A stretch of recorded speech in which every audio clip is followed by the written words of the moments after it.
இறையேசுவில் பிரியமான சகோதர சகோதரிகளே, நமது ஆண்டவர் இயேசு கிறிஸ்துவனுடைய திருப்பெயரால் உங்களுக்கும் உங்கள் குடும்பத்தில் இருக்கிற அனைவருக்கும் அன்பும் சமாதானமும் மகிழ்ச்சியும் உண்டாவதாக. அன்பு மிக்கவர்களே, மார்ச் மாதம் 3ஆம் தேதி தாயாம் திரு அவை புனித குனேகுந்தாஸ் என்பவருடைய நினைவு நாளைத்தான் கொண்டாடுகிறது. இந்த புனிதையானவள் பிறந்தது ஜெர்மனி தேசத்துல ஒரு அரச குடும்பத்துல. இவர் மிக இளைய வயதிலிருந்தே கடவுள் மீது பக்தி கொண்டவளாய் துறவரத்துல நாட்டம் கொண்டவளாகத்தான் இருக்கிறார்.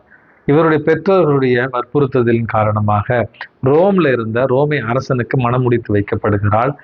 அரசனுக்கு மணமுடிக்கப்பட்டாலும் அரசனுடைய அனுமதியோடு தாம்பத்திய உறவில் ஈடுபடாமல் ஒரு துறவியைப் போல இவர் அரசியாக வாழ்ந்தார் என்று தான் இவருடைய வாழ்க்கை வரலாற்றில் நம்ம வாசிக்கிறோம்.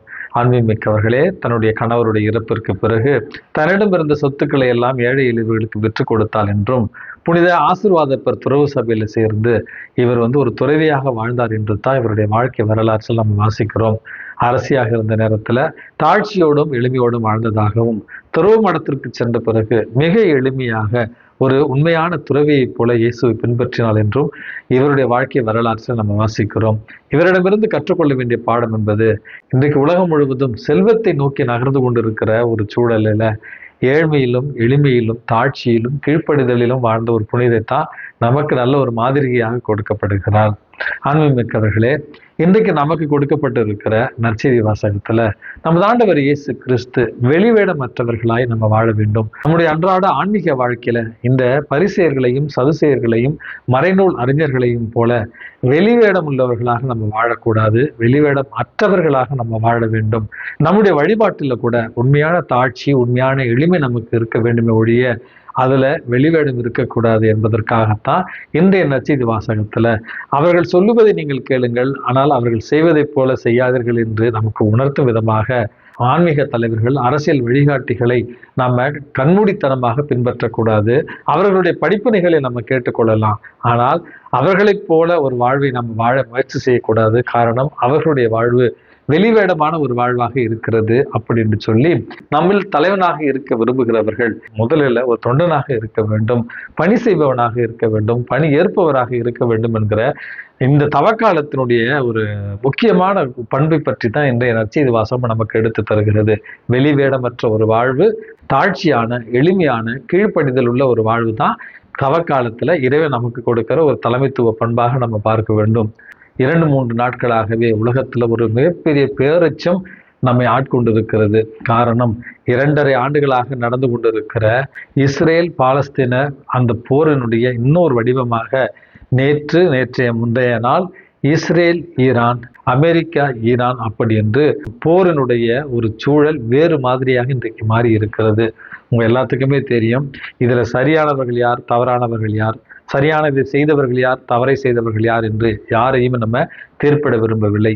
வன்முறையை யார் எடுத்தாலும், மக்களுக்கு எதிரான எந்த செயலை யார் கையில் எடுத்தாலும் அவர்கள் தவறை செய்கிறார்கள்.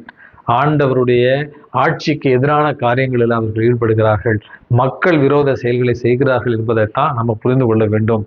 காரணம், எந்த போராக இருந்தாலும், எந்த காரணத்திற்காக அது முன்னெடுக்கப்பட்டிருந்தாலும், மக்கள் அழிக்கப்படுவதாக இருந்தால் அது தவறானது, வன்முறையானது, கண்டிக்கத்தக்கது என்பதை நம்ம புரிந்து கொள்ள வேண்டும். ஈரானிய நாட்டினுடைய 30 ஆண்டு கால அரசியல் தலைவர் குடும்பத்தோடு அவர் அழிக்கப்பட்டிருக்கிறார். அவர் நல்லவரா கெட்டவரா என்பதை பற்றி விவாதிக்க நாம் வரவில்லை. மக்கள் பாதிக்கப்பட்டிருக்கிறார்கள். மிக்கவர்களே, தனி மனித தலைவர்களுடைய சுயநலத்திற்காகவும், தனி மனித தலைவர்களுடைய ஆணவத்திற்காகவும், தனி மனித அரச தலைவர்களுடைய பேராசைக்காகவும் இன்று மக்கள் பலியிடப்பட்டு கொண்டிருக்கிறார்கள். உடனடியாக இந்த போர் நிறுத்தப்பட வேண்டும். இந்த நாடுகளில அமைதி திரும்ப வேண்டும் என்று நம்ம ஜெபிக்க கடமைப்பட்டிருக்கிறோம்.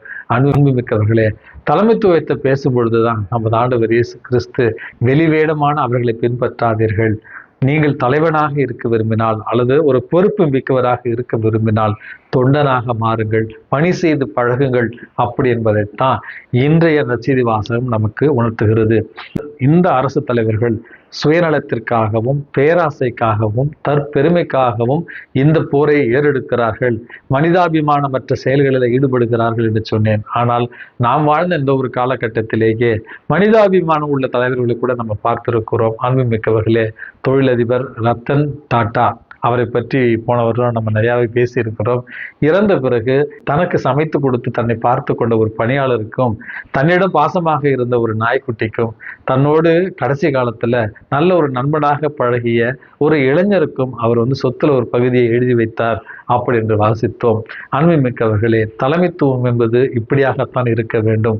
அன்பு நிறைந்த, இரக்கம் நிறைந்த, பணிவு நிறைந்த, கீழ்ப்படிதல் நிறைந்த, பிறரன்பு நிறைந்த ஒரு தலைமைத்துவம் தான் இன்றைக்கு உண்மையான தலைமைத்துவம் என்பதை புரிந்து கொண்டு குடும்ப தலைவர்கள் மற்றும் ஆசிரியர் பொறுப்பில் இருப்பவர்கள் அல்லது தங்களிடம் மக்கள் பொறுப்பில் ஒப்படைக்கப்பட்டிருக்கிற தலைவர்கள் தாட்சியோடும் எளிமையோடும் கீழ்ப்படிதலோடும் பிறநன்போடும் இரக்கத்தோடும் நடந்து கொள்ள இன்றைய நற்செய்தி வாசம் நமக்கு அழைப்பு விடுக்கிறது. அந்த அழைப்பை ஏற்று இறைவன் திருமுன்னிலையில வெளிவேடமற்ற தாட்சி உள்ளவர்களாக, பணி உள்ளவர்களாக வாழ இறைவன் உங்களையும் என்னையும் தூண்டுவாராக. எல்லாம் வல்ல இறைவன் தந்தை, மகன், தூய ஆவி உங்களையும் உங்கள் குடும்பத்தில் இருக்கிற அனைவரையும் நிறைவாக ஆசீர்வதித்து பாதுகாத்து வழி நடத்துவாராக. ஆமென்.